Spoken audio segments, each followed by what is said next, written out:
இப்போ முருக பக்தர் மாநாடுன்னு ஒண்ணு மதுரையில நடத்துறாங்க. இது எந்த நோக்கத்துல பண்றாங்க? இது அவங்களுக்கு பலன் அளிக்குமா?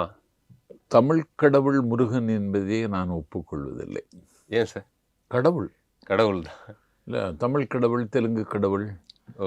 இங்கிலீஷ் கடவுள்னு ஒன்று இருக்க முடியாது. ஓகே. முத்தமிழில் வைதாரையும் வாழ வைப்போன் முருகன் என்று அருணகிரிநாதர் பாடுகிறார். மாநாடு நடத்துகிறது இந்து முன்னணி. இந்து முன்னணி. உனக்கு எதுக்காக நடத்துகிற நீ அதிகாரத்தில் இருக்கிற நாட்டு மக்களினுடைய நம்பிக்கையை பெற்ற திராவிட முன்னேற்றக் கழகத்தினுடைய ஆட்சிக்கு ஏதாவது ஒரு வகையில் ஊனத்தை ஏற்படுத்துவதற்கு நீ செய்கிற வேலை இந்த வேலை.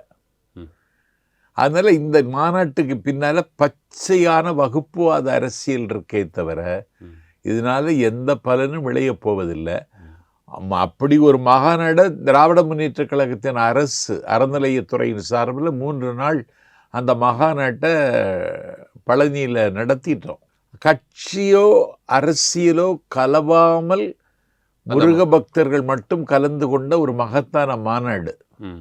நான் அறநிலையத்துறை அமைச்சர் சேகர் பாபு அவர்களிடத்தில் அந்த 3 நாள் மகாநாட்டில் எனக்கு ஒரு நாள் வாய்ப்பு தாருங்கன்னு நான் கேட்டேன். ஒரு நாள் நிகழ்ச்சி என்கிட்ட தாங்க, இல்லைன்னா எனக்கு ஒரு பட்டிமன்றம் தாங்க கேட்டேன். தரல அவர் எனக்கு. எதனால உங்களுக்கு தரல? இல்லை, அரசியல் வந்துடும்.